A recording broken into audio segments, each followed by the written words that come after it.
Hello everyone, glad to see us on your channel.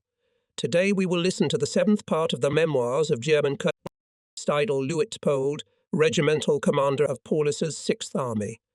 In February 1945, I completed my activities at the front in Namslau and returned to the seat of the National Committee, Lunevo. The first 2 weeks were spent analysing the work done, writing reports, preparing radio speeches and articles for our newspaper. After that, I finally found time to ask what's new, to be with old friends again, with Gunther van Hooven, Erich Weinert, Alfred Corella, and to meet the Wehrmacht clergymen I knew, above all Joseph Kaiser and Father Ludwig. I had been at the front for 10 months without a break. My thirst for information was as strong as my need to share my impressions. I wanted to know the status of the Christian liaison working group that had been set up during my stay at the front. I knew some facts from the newspaper and leaflets, but it remained unclear in what atmosphere the activities of this group were unfolding. Did it not represent a church cathedral in miniature? How did the cooperation with the National Committee proceed? Such facts as the participation of clergymen of both denominations in the activities of the National Committee, their appearances on the radio, and the reports they made in the POW camps were widely echoed among the POWs. They were especially impressed, of course, by the fact that the priests performed divine services, also on the Moscow radio. They also fulfilled their duty as clergymen. Joseph Kaiser was undoubtedly one of the Wehrmacht's most popular Catholic priests. A mining engineer by training, he took up the study of theology rather late, at the age of 30, and became a parish priest in Sauerland. Impressed by the poverty and distress of the miners' families and his own clashes with mine owners, he came to understand the class struggle and became interested in social and political issues. Speaking in defense of the miners, he found himself in conflict with his church superiors. He himself told us about this, and we learned from the soldiers that he was equally fearless in opposing the SS and Sonderführer when they tried to go on a rampage in the cauldron at Stalingrad near Vertiachi. With pectoral cross in hand, he handed over his ward of severely wounded soldiers to the first Soviet commandant with the following words: "Please help, I am a priest." I remember well how Father Kaiser, talking with us, expressed his thoughts about the future of post-war Germany. He envisioned the prospect of a Christian state community like the medieval class state. Pater Ludwig was more sober in his assessment of the situation. He took into account in his conceptions the irreversible changes that had taken place since the First World War. He pointed out the need to take into account the existence of both Christian denominations and the differences between their views. At the end of 1943, I also had to talk to evangelical priests. Pastor Johannes Schroeder, Pastor Nikolaus Zenixen, Pastor Karl Pegel, as well as the divisional chaplain of the 208th Infantry Division and the present bishop in Greifswald, Dr. Friedrich Wilhelm Kramacher. By discussing the problems that occupied us, we eventually clarified our own positions. Meetings with clergymen of the Russian Orthodox Church helped us a lot. We knew that the Russian Orthodox Church morally and materially supported the struggle of the Soviet peoples against the invaders. We knew that it instructed and preached in an atheistic environment. In all this, we saw confirmation of the correctness of the path we had chosen, regardless of differences in the way of thinking, faith and worldview, to jointly destroy the common enemy, fascism. On June 16, 1944, on the initiative of pastors Joseph Kaiser and Johannes Schroeder, a meeting was held, which culminated in the founding of a working group on church matters. Many clergymen, theology students and lay people participated in this meeting. A few days later, I was working at the front at the time and therefore could not participate in the meeting. We also received the first proclamation of the working group and the minutes of the meeting. The proclamation and the minutes testified that in this time of sorrow for the whole world, Christians were seeking solutions to the most important issues with a sense of high responsibility, honestly and seriously, acting in a spirit of deep religiosity and peacefulness. Understandably, the relationship between the churches and the state in the past and the position of the churches toward the new Germany have been debated many times. Erich Weinert, chairman of the National Committee, said on this occasion in his report, "Our task is to show the German people how the national struggle for our freedom and our honor should be waged with the participation of the entire people without distinction of political and religious views." In the concentration camps of the Third Empire, a worker and a clergyman, a Christian and a non-Christian languish and suffer side by side. But the long years of shared hardship brought people closer together, and these ties will continue to exist even after the liquidation of the power of terror. Thus, a foundation has been laid that will serve as a strong foundation for our future democracy. When the persecuted church defends itself against hostile attacks and harassment by people who deify Hitler, it is a just war which meets with the full sympathy of non-believing anti-fascists. Moreover, they regard the ecclesia militants as their allies and comrades in arms in the struggle for freedom. We are therefore deeply convinced that this militant fellowship will appear in the future Germany as an indissoluble alliance built on mutual respect.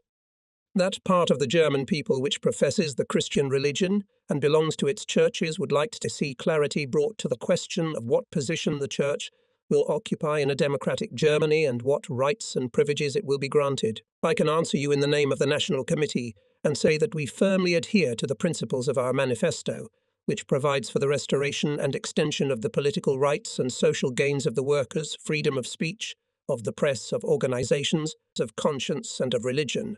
We consider these rights sacred and inviolable. But such a true democracy, in which all these rights and privileges are realized and secured, can only become a reality if our people themselves win this democracy. Nations have never before received freedom and rights as a gift from heaven, but it is also unacceptable that one part of the people struggles to obtain rights for another part of the people and presents them to it as a gift. It follows from this that the Church will also face the question whether it is only making demands for future rights without already taking a clear position, or whether it will be able to justify its right to religious freedom through its participation in the struggle on the side of the whole nation. Only in this way can the prerequisites for a democratic state, realizing the will of the people, protect church institutions and the freedom of their religious activities from attacks and persecution be created. But in the event that the Church were to oppose itself to the popular movement against Hitler, it would not have to expect that it would receive the guarantees it desires. At the same time, the evangelical pastor Johannes Schröder, in his closing remarks, outlined the position of the clergy toward the National Committee as follows. We do not call upon you to participate in political adventures, but to serve the German people with Christian good deeds in this time of need. We call for cooperation, for the unification of all those who with a pure heart and clean hands strive to help Germany. But it is in our movement, in the Free Germany movement, that such hearts and forces are united. And in this connection I want to refer once again to the statements of Mr. Chairman Eric Winnert, to which I attach great importance. We all know that in millions of German hearts there is not a trace of trust in Hitler left. We know that millions of Germans fight, work and die in Hitler's war only because they are terrified at the thought of the vacuum that will come after Hitler's fall. They ask themselves the question in fear, what will come after Hitler? They are indoctrinated daily by National Socialist propaganda that after Hitler's downfall there will be chaos, doom, the end of Western culture. In this mass of lies, your words, Mr. Chairman Winnert, have pierced a hole. You have predetermined the way to the solution of the far from simple problem of the relationship between the state and the Church. At the end of the meetings, a working group on church matters was established. Catholic priests Kaiser, Ludwig and Mohr, evangelical priests Schröder, Zenixen and Dr. Kramacher participated in its work as representatives of church circles. We know that the formation of the working group and its proclamation became known to the authoritative Catholic authorities in Germany during the Nazi war. Unfortunately, at that time, the highest Catholic authorities did not have the courage to inform the general public. However, it was already clear to us then that the fundamental rights enshrined in our manifesto would form an integral part of the future constitution of a free Germany. The principles which served as a basis for cooperation between people of different backgrounds and worldviews in the activities of the National Committee became the foundation of the first peaceful state in German history, which we are all working together to build, defend and promote. The National Committee is winding up its activities. After the unconditional surrender of the Nazi state, we from LUNEV followed the post-war events in Germany with a truly burning anxiety and deep involvement. Many of us only now realized what grandiose, daring decisions, what comprehensive, abrupt changes were connected from the very beginning with the work of the National Committee Free Germany. The goal of the anti-fascist front should be not only the overthrow of Hitler and the fascist system, but also the creation of a new basis of social life for the entire German people and the German state. Only a democratic anti-fascist system could realize these aspirations, and we understood that the word anti-fascist was a concept that encompassed everything that had been formed and realized in these years in the activities of the National Committee, and everything that had proved real and necessary in the resistance movement against Hitler in Germany. I mean the broad cooperation based on mutual trust for the common goal of Marxists and Christians, proletarians and bourgeois intellectuals. In this spirit acted our friends in the Elbricht group, on whom in the first hour of liberation a great responsibility fell. In the same spirit, the new parties also built their program. We call upon you to forget what has divided the Germans.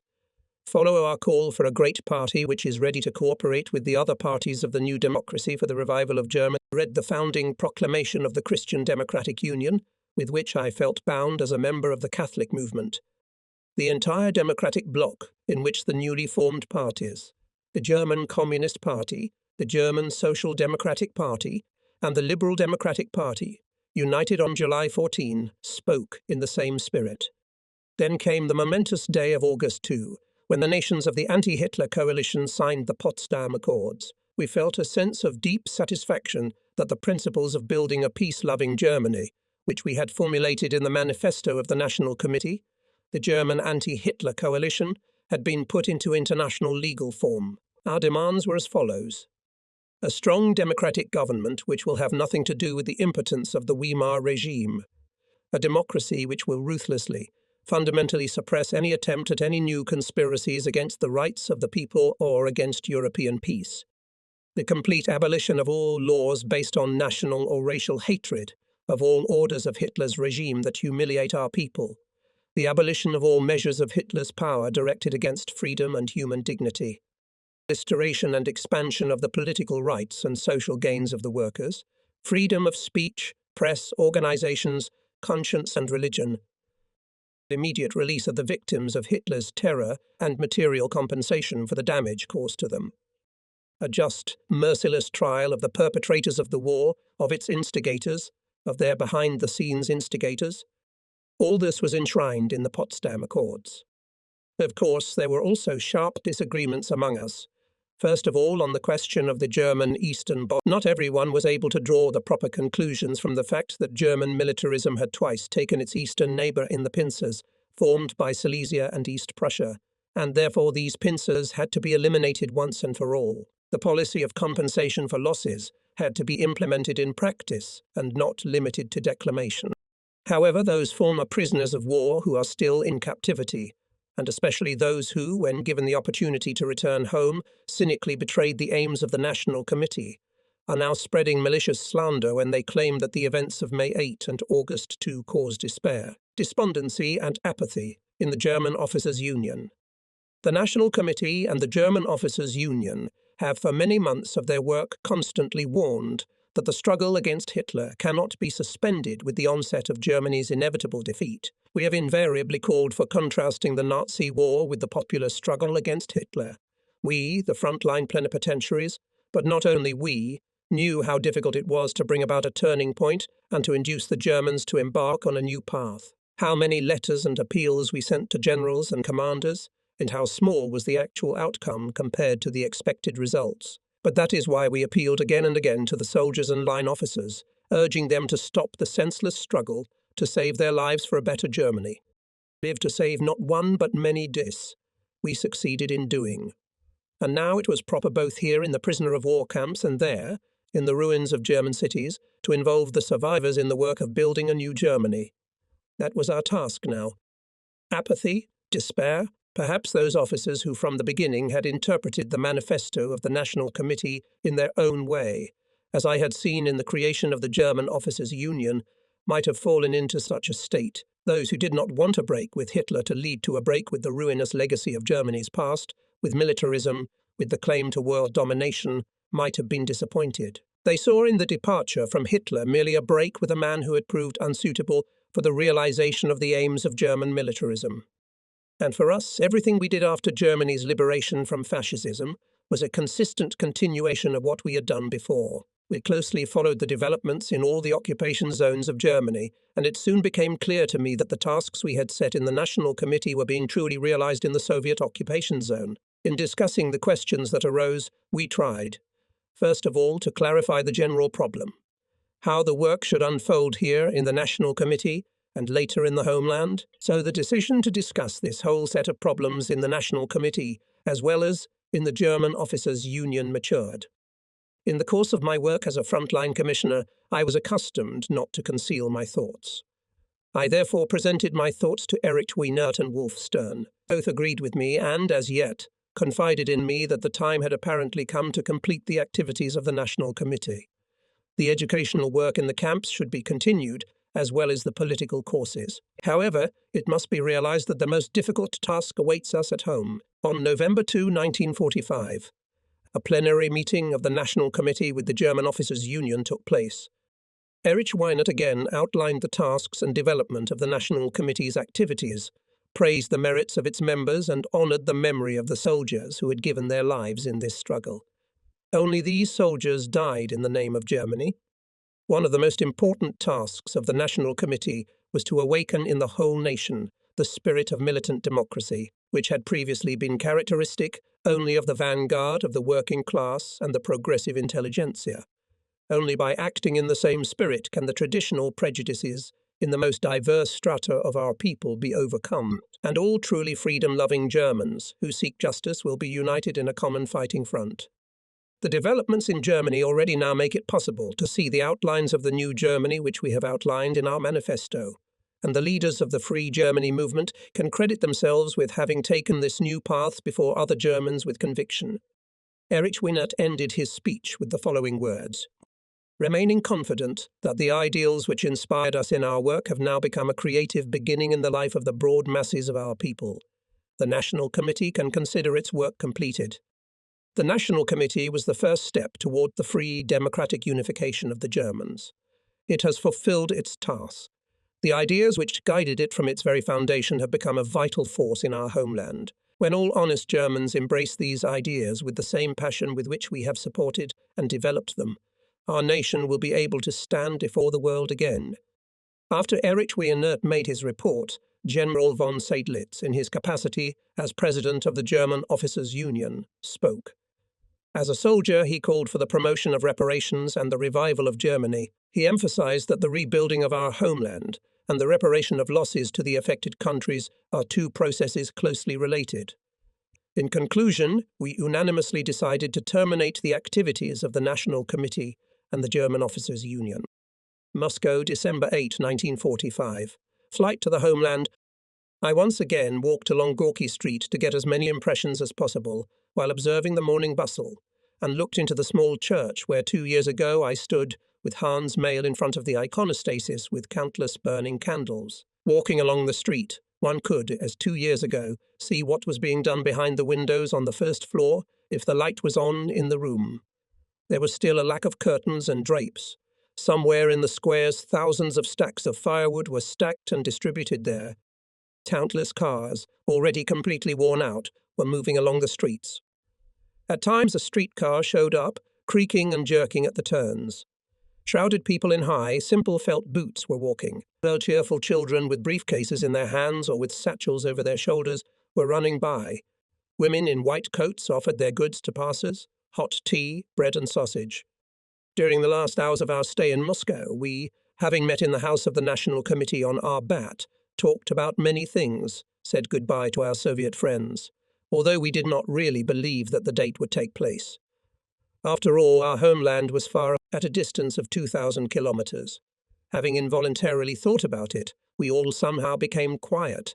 We were going home. It meant the beginning of a new life. A 2-engine mail airplane took us to Berlin. Along with me flew Father Joseph Kaiser, Pastor Johannes Schroeder, comrades Leonard Helm-Schrott and Matthias Klein. Before leaving, we received our civilian clothes and folded our uniforms in one knot. I also had a sleeping bag with me, in which I packed papers, notes, documents, drawings that had accumulated over the past 2.5 years. About 4 p.m., we landed at Berlin-Johannesville. A few minutes later, we were already sitting together with Walter Ulbricht in a small office. It was Saturday, December 8. During this cordial meeting, Walter Ulbricht confirmed what I had already been informed in Moscow. The General Directorate of Agriculture and Forestry, headed by Edwin Gernal, had already been expecting my arrival for 2 months. As one of the vice-chairmen, I was to take charge of the work in the field of animal husbandry. Walter Ulbricht gave us complete freedom of choice and offered us his assistance if we wanted to participate in the rebuilding of the country at another point in Germany. A few days later, Pastor Schröder left for Neumünster in Schleswig-Holstein. Father Joseph Kaiser wished to look around Berlin first and then return to his homeland in Westphalia. We spent Sunday afternoon renewing old contacts and making new ones. We visited the priest at the Catholic hospital on Niederwallstrasse with whom Father Kaiser was acquainted, and there in the chapel on Sunday morning Joseph Kaiser served early Mass for the first time again on German soil. Then we went to Cardinal Count Prissing, to Dr. Erms, and to the house of the Catholic Women's Union at Lixensee. From there my greetings to my relatives were conveyed to Munich through the telephone operator at the American Telephone Exchange. Thus my family received the first news of my safe return. While still in Leu, I came to the firm decision that I would continue my activity in favour of peace-loving Germany in the same place where I had begun it. In line with friends from the National Committee, with Marxists and anti-fascists from the bourgeois milieu, together with all those who are ready to follow the new path. The beginning of a new life and the return to my homeland were inseparable. For all these years, the hope for a better future for my people had possessed me, as much as the anxiety about the fate of my family, who had been threatened with house arrest since the summer of 1944. My family sympathized with the fact that I joined the National Committee and decided to fight together with it against fascism for a free Germany. But in the following years it was unable to understand my further steps. I decided not to return to Munich. I stayed here in Berlin of my own free will, because I did not want to renounce everything I had learned and done after Stalingrad. My first marriage broke up precisely because of this lack of understanding of the new worldview, which took me on a different path and transformed me. Modern labour, a sense of community with other people, the consciousness of the responsibility entrusted to me, all this gave meaning to my life. But I could not be deceived. I had returned home, and yet I was not yet home.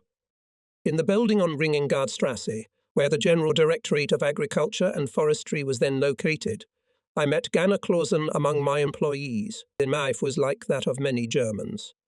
A happy marriage, then the death of her husband at the front, years of fruitless waiting in the hope that the sad news will be a mistake, tireless care for her sister and her little daughter. But despite everything, not a shadow of despondency, Ganna Clausen was not broken by the burden of a difficult past. She went to work. Her understanding, insight, and intelligence allowed her to explore a new field. She was passionate about her work, a valuable employee, attentive to people, always ready to help them, using her vast experience. She grew up in a humble family of artisans. Having lost her mother, she became independent at an early age and successfully improved her professional qualifications, because she was keenly interested in everything that could contribute to her education and general development. In her person, I met a person who not only sympathized with my desire to start a new life, but was ready to walk with me on this path. After a few years, my first marriage was dissolved, having made sure of the strength of our feelings over the years. We married in 1954 and created a new family home.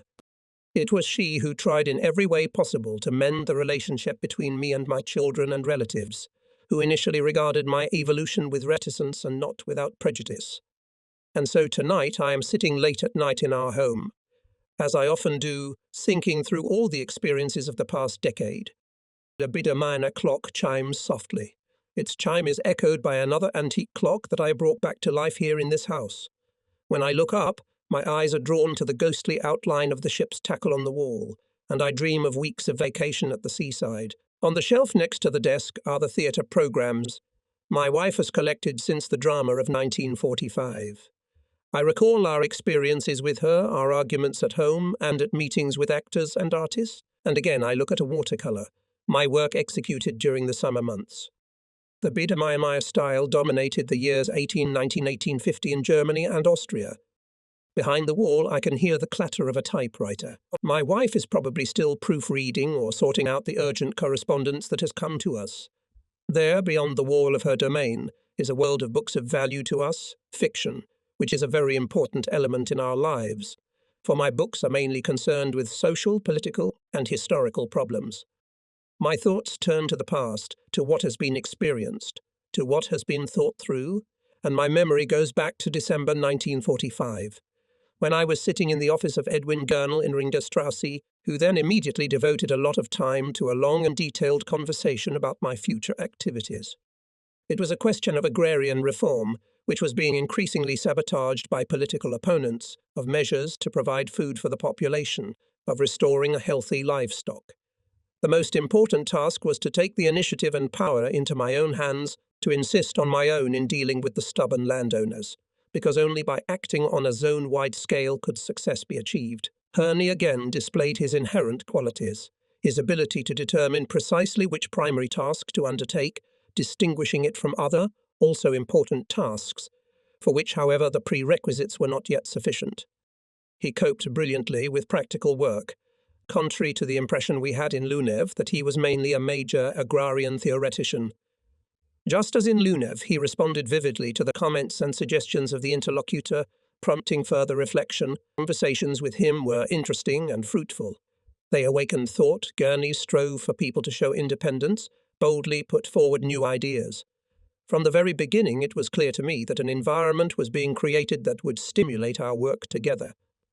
When land reform was proclaimed, I immediately suggested that on one of my first trips around the country I should visit, as soon as convenient, Campbell, the estate where Princess Blucher had once ruled, and where my first plans for land reform had shamefully failed. It would be good to see on the spot what changes have now come to Campbell. For me, these changes would have a symbolic meaning. By them we could judge the direction of our path. Yes, they answered me, but go also to those villages where difficulties have arisen and still exist in the land reform. There is obviously a clique of Junkers, a former burgomaster or Culex. Maybe, I think it is quite probable. The resistance is being encouraged from somewhere outside. Yes, but it's not only that. Sometimes the agricultural workers at first refused to divide the land of the Junkers among themselves. But even there now the land reform has been carried out. In 6 months people will become more conscious, and then they will move even further forward, in a year, in 5 years. What I was told did not come as a surprise to me. Our work at the front in the prisoner of war camps was of the same nature, and at that time, too, we should not indulge in illusions. During our last conversation in Lviv, Erich Wienert said to me, "The most difficult work we still have to do, the work in the homeland. This work required from us, besides clarity of thought, also patience, strength of conviction, and a constant readiness to group people in the right positions." As we travelled through the villages, we met Gertrude Habersarts and Liesel Hulks, Felix Janus, a peasant from Krask, and perhaps even Wunschkitrelel. All those people whom I later met again in the works of the writers Helmut Zakowski, Benno Felkner, Yuri Brezin, and Erwin Strittmatter. We fought everywhere, in every farm, to stop rabies, foot and mouth disease, and the spread of epizootics. Sometimes we had to pound our fist on the table at a meeting, when current needs were contrasted with the requirements for the future, when there were calls to divide the agricultural experimental estates and stud farms. In the name of the future, it was necessary to say decisively, "No, we need the experimental breeding stations of German agricultural science. We need Dummersdorf, the island of Rome. We will need again the pasture lands of our stud farms in Neustadt, in Graditz, in Ferdinandshof and Riedefinn." It was not easy for people to understand this at a time when every scrap of land, even green spaces in the cities, had to be used to supply the population with food. At that time it seemed to many people that the plan of work of draft power was more important than the plan of work of breeding breeds. However, it was enough to look at the diagrams made in our General Directorate on the basis of the first statistical data to realize to what extent it was necessary, soberly assessing the heavy worries and needs of today, not to forget about tomorrow. A high column reflected the availability of draft power, bulls and cows. Next to it a much more modest graphical representation of the number of horses, and then a very small column. The number of technical units, including the few repaired steam ploughs. Unforgettable times. They laid the foundation for all that has become reality. The scope of our tremendous successes was predetermined in those times. In agriculture, 20,000 years is a short time, for it is only 20 harvests. Who among the peasants would dare to say that as a farmer he used each of these 20 harvests so effectively that he was able, thanks to his own experience, to achieve greater and greater success each time? No one can say this without being wrong. How can we avoid possible losses from insufficient agricultural productivity? Only by pooling the experience of many people. Joint planning exchange of experience, which takes into account both mistakes and achievements. A keen interest in science. All this is the key to success. We understand that in the end of each year we not only get new material values, crops, but also multiply the wealth of spiritual values as a result of labor activity in various special branches. After all, not only fruits of the earth, but also people grow and ripen. In the General Directorate of Agriculture, and later in the German Economic Commission, of which I was vice-chairman, we had young employees working beside us, who at night fiercely made up for what they had been deprived of because of the war, or because of restrictions on access to education, or because of their stay in concentration camps. Older, experienced comrades in the profession worked beside us, but they also had to acquire new knowledge. That is when the time of learning began. It has never ended, for even today the desire for knowledge and further training is widespread in the GDDR. Many people no longer realize that this is an essential human trait in a country of socialism. It was a natural phenomenon. It could not have been otherwise. In those difficult years of the Reconstruction period, I was particularly impressed by the way the bourgeois scientists held on. They came to us, some for the sake of their science, others because they instinctively felt that after the lessons of fascism, it was no longer possible to remain aloof from the life of society. Some made their choice under the strong impression of the first weeks after the surrender. Thus, a member of our staff who came from Muncheberg once excitedly recounted, not only the Palace of Sans Souci was saved from wanton destruction, but also our institute. On the right and left military units moved past us, but even all the window panes remained intact. We could immediately resume work on the cultivation of grape vines that were immune to phylloxera infestation. Among those who joined us at that time, there was a scientist who has always remained a model for me to follow. I am referring to Professor Mitscherlich, an outstanding scientist in the field of soil science. At the end of the war, at the most distressing time, he came with his wife, child, and many collaborators from the East in search of a new homeland. He did not waste any time, but set about his work with vigor. He had to give his staff the opportunity to resume their profession and provide them with a livelihood. The most important task was to re-establish his scientific research work, which was also widely known outside Germany in the second phase of his life. He obtained the Pordenania estate from the alienated lands and began experiments there, which he then continued at the Institute for Agriculture at the German Academy of Agricultural Sciences. What the agricultural production cooperatives are now doing to improve the fertility of the soil is based primarily on the life's work of this scientist. In those months, Mitscherlich had only one thing on his mind.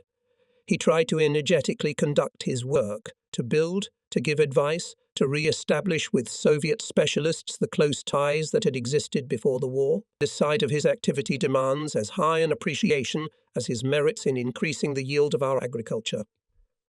The struggle for ideological clarity.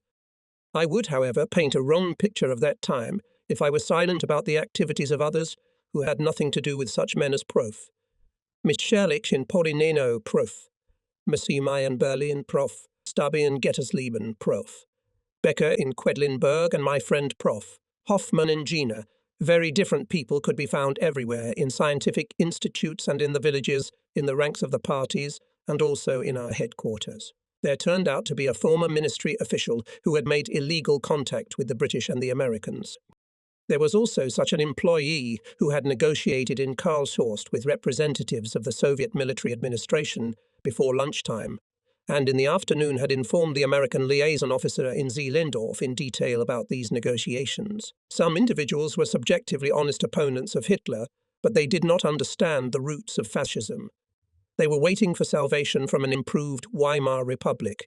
It did not require abandoning hostility to communism. Some pretended to be members of the resistance and hid their Nazi past under this guise. There were others who infiltrated the newly established democratic parties and tried to disorient the members and disorganize the work of the parties. They sought to undermine the trust between the parties, the willingness to cooperate between them, the mature understanding of the need for such cooperation. I got acquainted with one such figure even before I started working in the main Department of Agriculture and Forestry. On the day after my return from Moscow, when, together with Father Joseph Kaiser, We visited acquaintances in the western sectors of Berlin. We also visited Andreas Hermes, who, we learned, had been elected on June 26, 1945, chairman of the CDU in the Soviet occupation zone.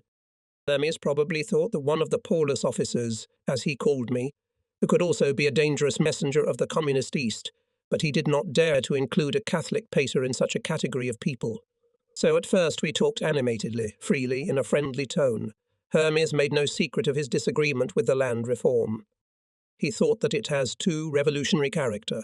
It is carried out rashly and, of course, not by specialists and some functionaries, mainly from the Communist Party, and they, of course, want to forcibly establish the Soviet order in our country. And in general, in no case should we dismember large agricultural enterprises. It would cause chaos in the food supply. He wanted to know what we think about it. Did you agree or undertake in the National Committee to pursue a certain line of agrarian policy? The meaning of these words was clear to me, so that I lost all desire to discuss with Hermes the tasks to be solved in my new field of activity.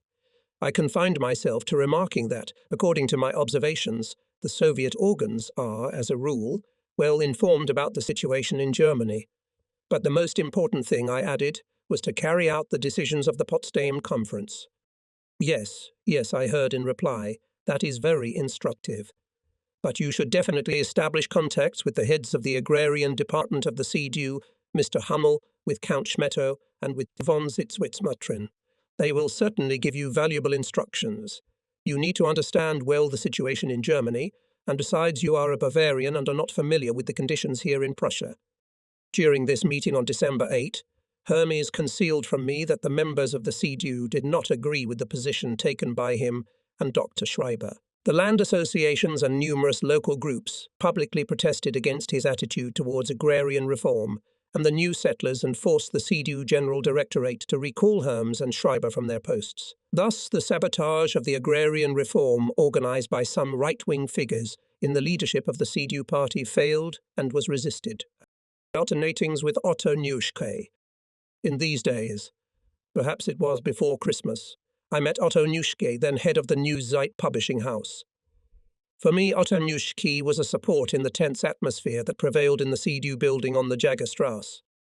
What was remarkable about Neuschke was his kindness, his thoughtful, almost contemplative and balanced character, and especially his open, calm gaze and the clarity with which he clearly and honestly expressed his opinions were favourable to him. It was with such people that I always wanted to cooperate. On February 12, 1946, I joined the CDU. I tried to have frequent conversations with Otto Neuschke, and in this way I became close in a friendly atmosphere to a politician who had a great deal of parliamentary experience.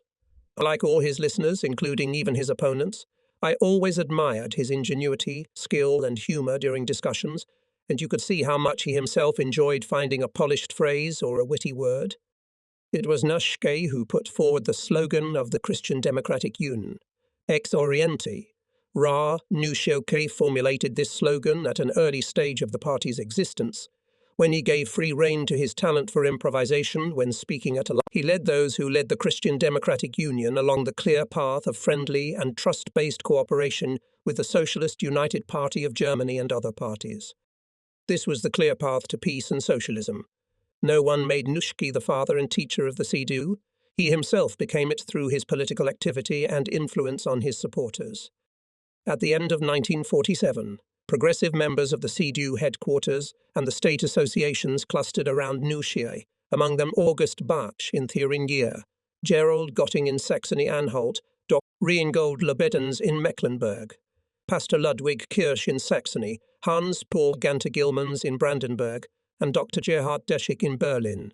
Meanwhile, Jakob Kaiser, Ernst Lemmer, and Dr. Friedensberg again tried to reverse or suspend the process of social development in the then Soviet occupation zone, a process which was historically conditioned and necessary from a national point of view. They tried to explode the anti-fascist Democratic United Front. These reactionary politicians hoped to achieve their goals either by misleading with their political concepts of building bridges between East and West, or slogans of Christian socialism, or by creating false worldview alternatives, such as Christianity or Marxism, or finally by openly making reactionary demands. At this time, the Cold War began. Thus, the political crisis in the Sidhu was in direct connection with the global strategy of the imperialists, and the strategy of that time differed from the modern one only in its methods. But, as a comparison with the past shows, it did not differ from the modern one in the nature of the slogans that were secretly disseminated or insistently proclaimed. The crisis in the Sidhu reached its highest point when, as a result of the intrigues of Kaiser and Lemmer, an attempt was made to sabotage the First German People's Congress of Unity and Just Peace. The members of the Sidhu resolutely rejected such a decision. We took part in the People's Congress, spoke out during the discussion on vital questions of our people, elected delegates including Otto Nuschke and Dr. Reingold Lobedans. They were to represent the interests of our people at the Foreign Ministers' Conference in London. The extent to which reaction overestimated its strength in the ranks of the Sidhu was revealed when I spoke in favour of the movement for the People's Congress, at which time the reactionaries tried to expel me from the Sidhu, but it did not even come to the point of discussing such a demand, because the initiators of this scheme defected to their instigators and patrons after Kaiser, Lemmer, Friedensberg and other reactionaries had lost their positions in the party. At the statutory Third Congress of the CDU in September 1948, Nuschke was elected chairman of the CDU. In the meantime, the Movement for the People's Congress, which later formed the basis for the National Front for a Democratic Germany, had developed into a powerful action that united all honest Germans and drew on 8 million citizens, as evidenced by the outcome of the elections for the Third German People's Congress in May 1949. This Congress took place 3 weeks after the adoption of the Bonn Constitution by the Parliamentary Council, and in September the West German separate state had already been formed. The Third German People's Congress approved the draft constitution of the German Democratic Republic drawn up by the German People's Council. On October 7, 1949, the People's Council was transformed into a provisional People's Chamber, adopted the constitution, and announced the establishment of a German peace-loving state, the German Democratic Republic. On October 10, Army General Zhukov handed over to the provisional government all the functions that previously, according to the Potsdam Agreement, were the responsibility of the Soviet military administration. Then I was among those who participated in this solemn act with the greatest excitement, and we stood on the very spot where, on May 8, 1945, the defeated Nazi generals of the Wehrmacht signed the Act of Surrender. On October 11, 1949, at a joint meeting of the Provisional People's Chamber and the Provisional Land Chambers, then President-elect Wilhelm Pieck assessed the events in a heartfelt speech. We can state with satisfaction that the struggle of the National Front, of all Germans for the unity of Germany and for a just peace, treaty has entered a new phase with the formation of the German Democratic Republic. To a greater extent than ever before, we can continue the struggle for our just cause with a firm hope of success. The German Democratic Republic is not alone.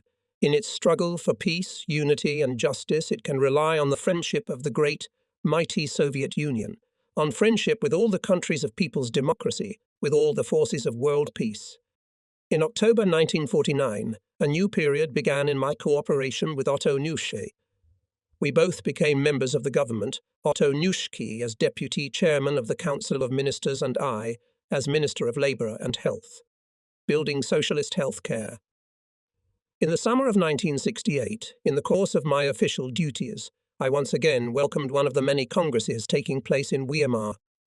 Being among the participants of the German Therapeutic Congress, I thought, actually, how many conferences and meetings have I had to attend since 1945? How many were there? 600 or more. Were they 2 or 3 a month, not counting the talks and meetings along the way? Looking back over the years, I can say that I never had to hold conferences and meetings as often as I did between 1949 and 1958, when I was Minister of Health. I have this impression not because at that time one congress followed another, one meeting followed another, but because all these conferences, meetings, final conversations in the hospital or at the Faculty of Medicine and meetings with different people inevitably took on the character of an ideological discussion, a struggle for each individual, for his evolution, for his making the right decision. Of course, the new tasks that arose in 1949 were nothing like those that had to be solved in 1945. There was no longer any need to obtain horseshoes or horseshoe spikes or tools for cutting through bark beetle-infested forests in Thuringia. By comparison, It was now a question of establishing in our republic the production of penicillin and tuberculosis vaccine, of deploying in our laboratories the production of new drugs that could find sales on the world market. Now the task was to build more hospitals and to properly distribute them around the country. In the first place was the care of the human being, the sick to be healed, the healthy to be protected from disease, and the care of the doctor himself. Everything that was achieved at that time in the field of healthcare, as well as in all spheres of our life, in the economy, in culture, in science and in school work, was the result of innovation, the development of a new field of activity or the fruit of hard work, the purpose of which was to make up for everything that was lost during the war or destroyed by the war. It was necessary to overcome the damage done to public health by the war and the post-war years, to eliminate epidemics, to fight, above all, against tuberculosis. It was necessary, with the help of the latest scientific discoveries and methods, to improve the health of the whole nation and, finally, to put an end to the disastrous backwardness of healthcare in the countryside. All these tasks were equally important, and each of them could be successfully solved only in interdependence with the solution of other tasks. Consequently, we had to build new clinics and sanatoriums, expand the network of polyclinics and rural outpatient clinics, distributing them evenly throughout the country. Consequently, we had to have more doctors, and to improve their qualifications, we had to create new medical institutes and research centres. Finally, we needed to expand health education, spreading the word about how to ensure a healthy lifestyle and prevent disease. At the same time, we tried to avoid temporary measures as much as possible and to make our plans future-oriented. We analysed the experience of the first socialist state, where health protection in its classical form was at the highest level. Senior officials of the Ministry of Health travelled to the Soviet Union on several occasions. In 1953, I spent 5 weeks in the Russian Socialist Federative Soviet Republic. We studied the working methods of our Soviet colleagues, drew up a plan for further exchanges of delegations to study the experience, and agreed on how to develop scientific cooperation in the future. The knowledge and practical experience we gained during these trips, we had to apply and realize in our own conditions. This task required mobilization of all our forces. After all, at that time, the Cold War was becoming more and more acute every year. Acts of sabotage were becoming more frequent, and the poaching of valuable specialists had become a system. Through congresses, meetings, and encounters in clinics, outpatient clinics, and institutes, I got to know many people, the most prominent figures in medicine. Professors Brugsch, Schoenert, Ibrahim, Kax, Zettipim, and Frederick, doctors in the provinces and nurses, as well as workers who, as trade union functionaries, were responsible for healthcare. I will also never forget those who, together with us, were the first to embark on the path of renewal and new solutions. I recall Professor Walter Friedrich, who in 1950, during the sharpest ideological clashes, supported the peace movement with his scientific and moral authority. In 1962, at the National Congress, reviewing the path he had travelled, he characterized his arrival at real socialist humanism as follows. When I moved from West Germany to Berlin after the end of the war, I was not guided by any political considerations. I moved here because of the extraordinary attention to science and scientific research. I became convinced that here scientific research and higher education are fully oriented toward humane goals. From this, I subsequently came to realize 2 truths that I wish to express here. Forces oriented towards war and the realization of imperialist claims, unable to lead the nation on the right path, are also unable to open up the prospects of peaceful development for science. All the humanistic aspirations and ideas that have played a role in German history and are inherent in science can only be further realized and developed where the interests of the people, where the pursuit of peace and socialism has become official state policy, namely here in the German Democratic Republic. Many did what Friedrich did, what he understood, many understood. Our work together has led to clear, convincing results. The spread of tuberculosis has been halted, newborn mortality has been reduced, 30 new clinics and research institutions have been established, and 4 new medical institutes have been established.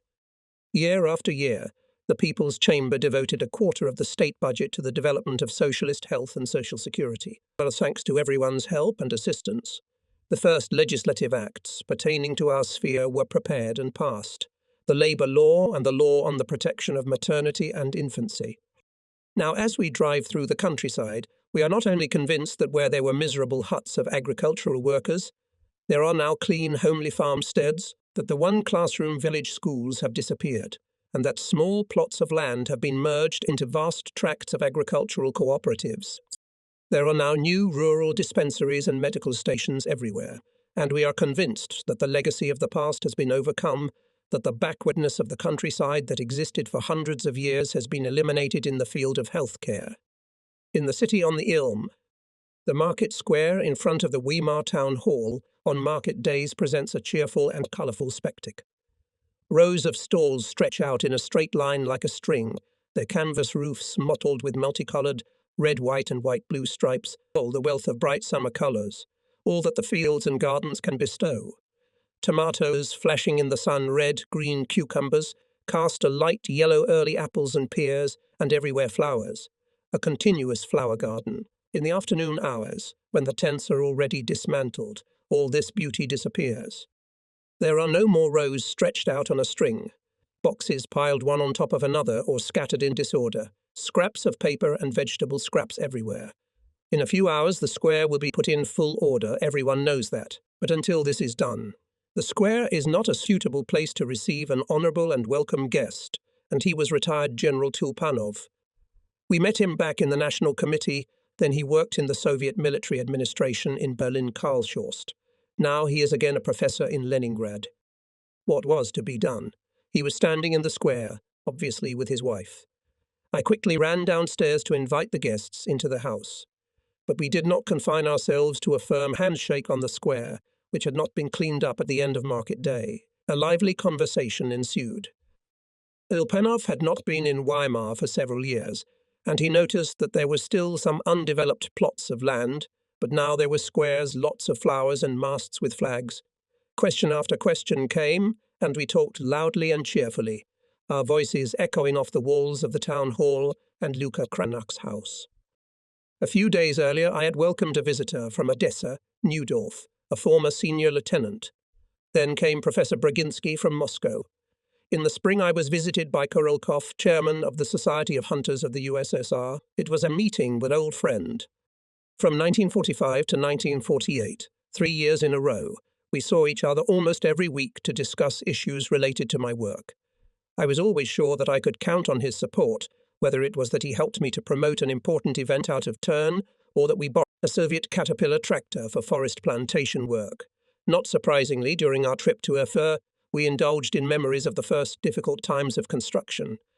How I travelled around the individual lands to collect purebred seeds that we wanted to exchange for breeding cattle from the western zones. How I had a row with farmers in Kaltenotheim who had deliberately brought an inferior cow to the exhibition of achievements because they feared that the milk supply rates would be raised on the spot. About how after the departure of the specialist who took away with him the latest vaccine cultures, we hastily produced serum against foot and mouth disease and achieved by 1948 that the epizootic that was rampant in West Germany had not spread to our territory. And now we were looking around the huge exhibition area, shining with all the splendour of early spring, horticulture and seed business in agricultural cooperatives, people's estates enterprises with state participation, that is, in organisations of any form of ownership, have reached such a high level of development, which can only dream of, frankly admitted Korolkov. But he was interested not only in the exhibits, the fruits of a well-thought-out system of crop production.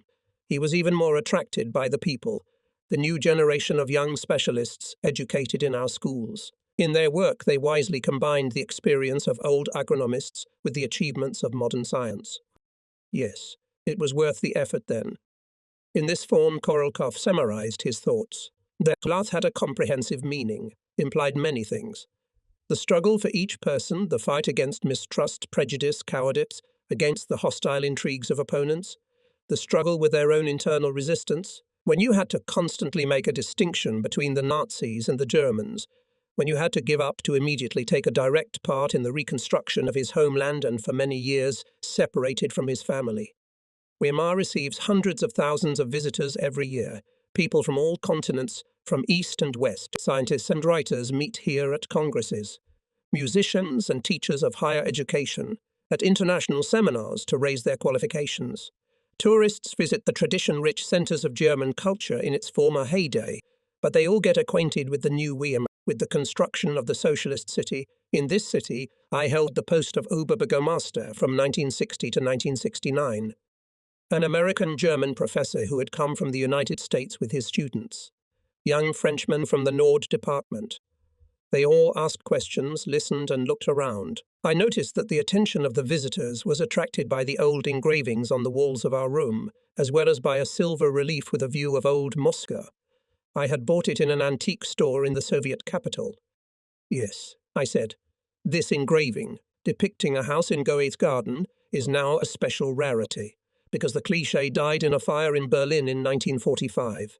And these geographical maps of Henneberg County, North Africa and Japan are from the 16th and 18th centuries. Medieval maps are extremely interesting from a historical and cultural point of view. You do not see the north at the top, as you are used to seeing on modern maps, so it is difficult to make sense of this map. It requires a different reference point.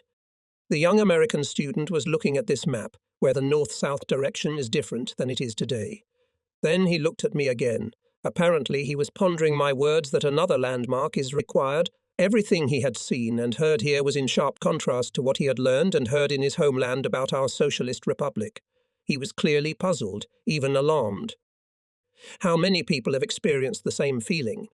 The acquaintance with Weimar made many people overcome their dislike of communism and try to understand better what the hitherto unknown and slandered world of socialism really is. From this point of view, getting to know Weimar was perhaps more fruitful than any other German city.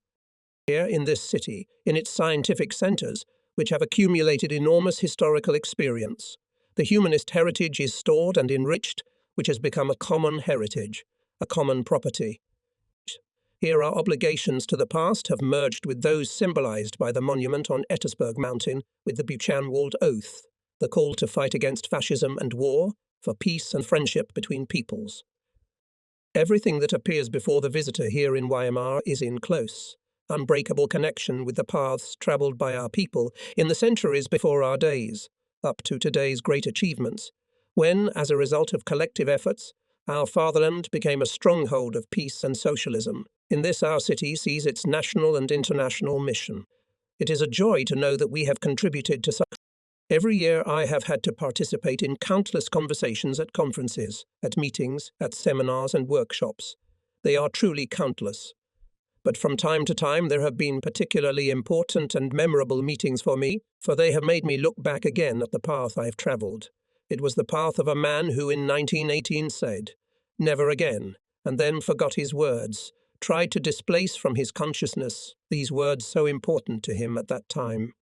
Then the same man said a second time, "Never again," and this time he remained faithful to his decision.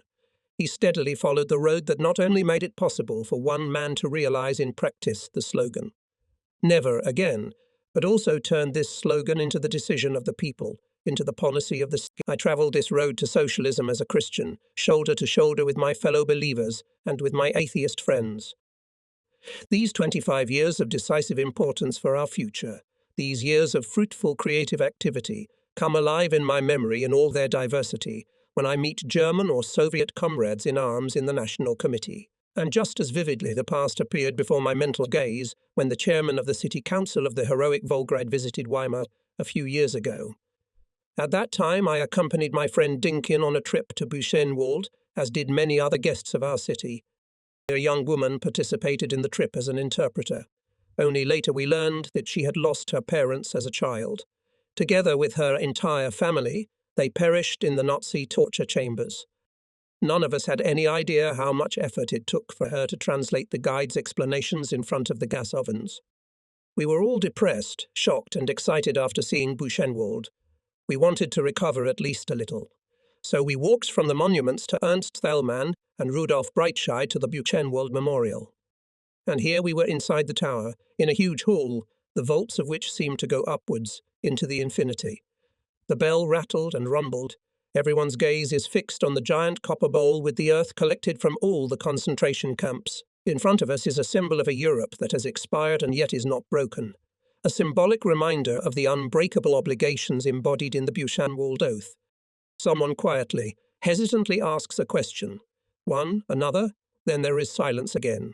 I'm asked to say a few words. The interpreters translate, each to his own group. The young interpreter standing next to me, the one who at first was unable to say a word, overcomes her excitement, makes an effort and repeats in Russian everything I said in a breathless voice. Each word is given to her with difficulty. This is noticed by our friend Volsanin. He realizes what a shock it is for her and takes her under his arm so that she can lean on him. And she continues to translate, doing her duty to the end. Then her face begins to twitch. She trembles, barely holding back her tears. It seems to me as if this fragile creature is now mentally going through the martyrdom of her father, mother, brothers, sisters, friends and relatives, nameless victims and victims named in the lists. She walks through gates and corridors where her heart shrinks with fear. She walks on stone slabs and cobblestone pavement. She walks again and again to the square where the roll call of the doomed prisoners took place, where the ground smelled of human sweat and blood. She walks on until the moment comes, when it is necessary to break the barbed wire by force of will, to overcome the agony of mental confusion and the unbearable horror of loneliness, to endure to the end the last terrible ordeal preserving courage, and not losing presence of mind in the name of one's own human dignity and in the name of everything that gave strength in the hopeless struggle. This young woman stands silently among us in silence, broken only by the rustling of the leaves of the wreaths, the rustling of the flowers laid at the memorial. When she begins to translate again, having overcome with words and speech the excitement, devoted to her duty, aware of her responsibility, she again becomes a mediator in the transmission of important thoughts and deep feelings. But now the brass gate opened, as if giving people liberation, sunlight, fresh air, and life. We looked into the distance, listening to the call and warning that had just sounded in the Buchenwald toll. In the silence that ensued, someone spoke the words of Johannes R. Therefore, the homeland is only truly beautiful, where man has created an order worthy of man. There, between the hills, in a light haze over the Ilm Valley, spreads a city where people are writing history anew, creating a new Weimar.